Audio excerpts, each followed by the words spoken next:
Yo, I'm gonna think about playing Destiny 2. Have you played any Destiny? I have played Destiny. What was the last installment of Destiny that you played?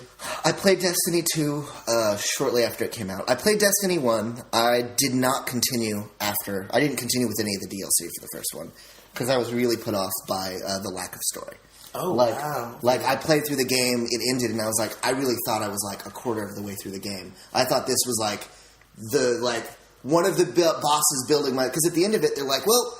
Let's see if, you beat that guy, but the darkness is still out there. And I was also like, the darkness, this vague, evil thing out in the distance, it's just, you didn't take time to write an enemy into this, a true big bad enemy.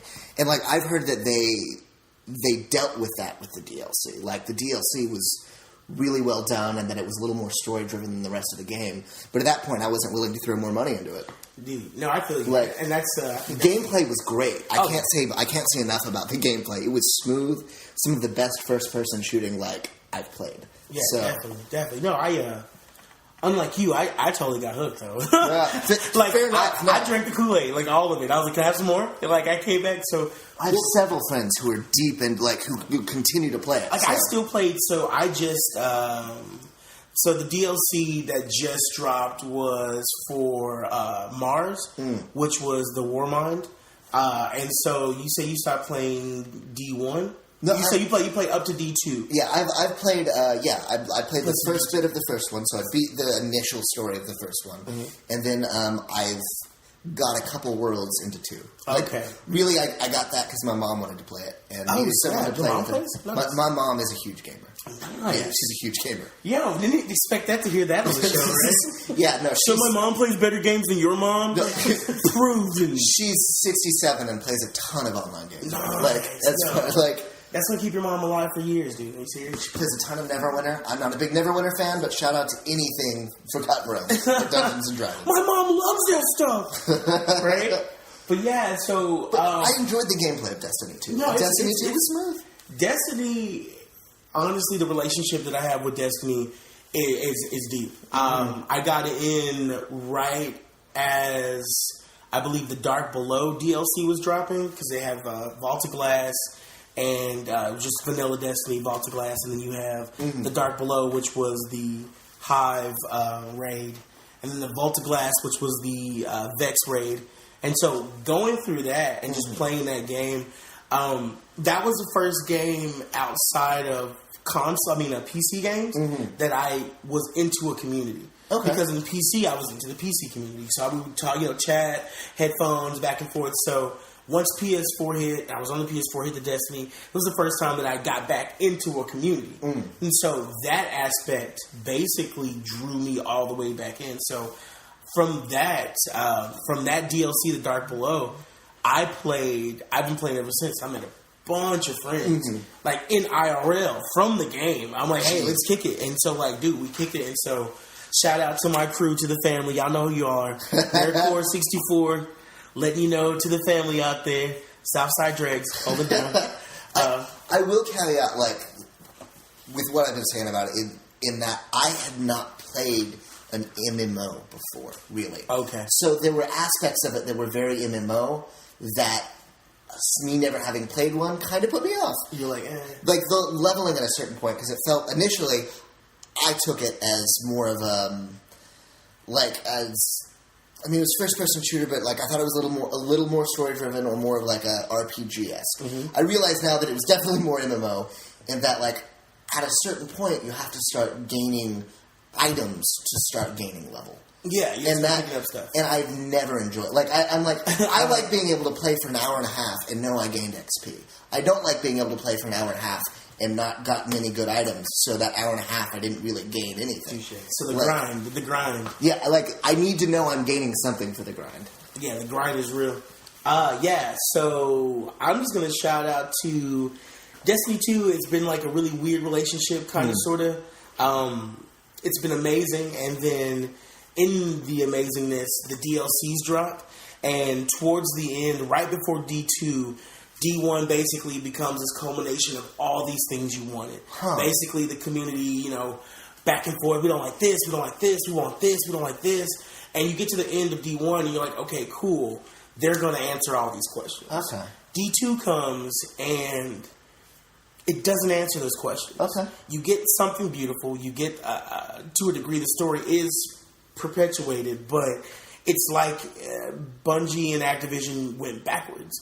Because what happens is a lot of the mechanics in D1 that you're used to, random rolls on your guns, strike-specific loot, things like those, they get replaced in D2 with this more generic kind of collect tokens now to get this to happen. And all the guns have the same role. You can choose different stuff, but all the guns and you can't choose different trees of your abilities. Because back in D1, you can mix and match. Well, I'm going to have more of this and less of this and less of this.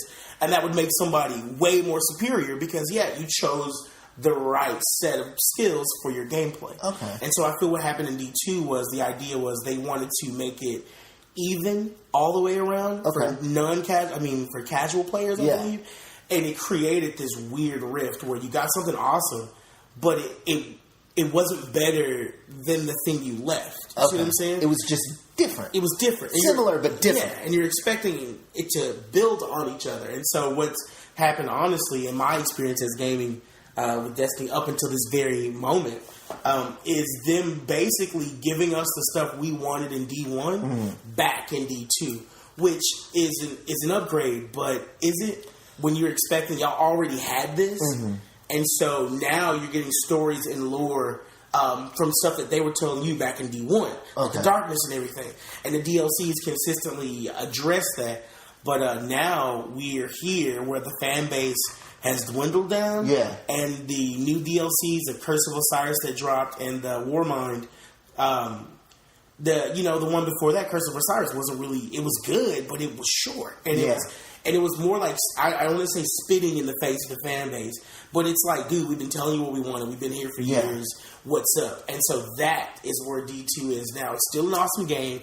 Still have all these things, but now you have this. That's a shame because I heard such good things about the DLC. From the DLC, first one the D1 DLCs were bomb. I mean, all the way up into Taken King, which was the shit to me personally. You know what I'm saying? Taken King was great. I had people telling me it changed the game for them. Like, as far as Taken King definitely, because I feel like it married everything. And so the stuff you were looking for, the stuff they finally got it right. So you're expecting that to happen in D2.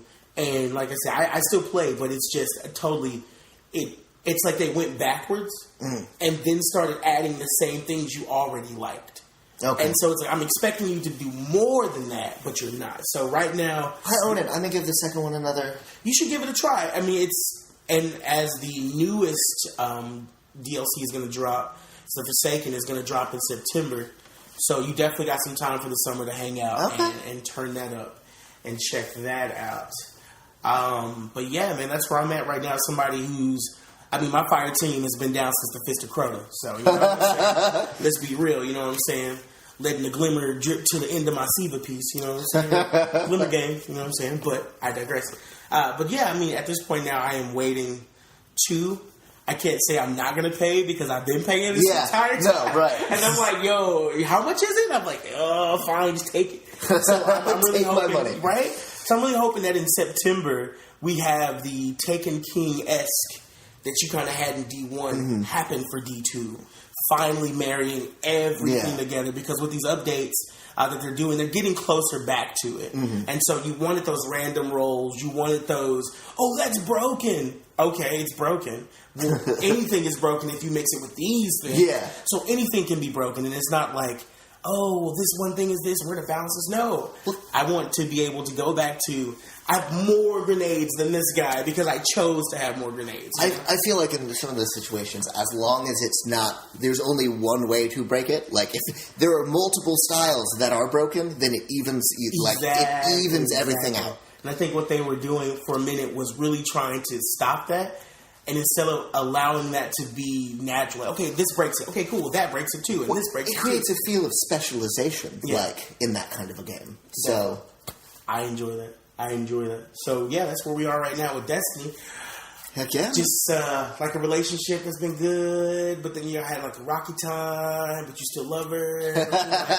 If you keep fucking around, we might break up, but then she comes to school wearing those shoes you like. And you're like, I love you, right? And so here we are, sitting at the Olive Garden, pretending not to be mad at each other.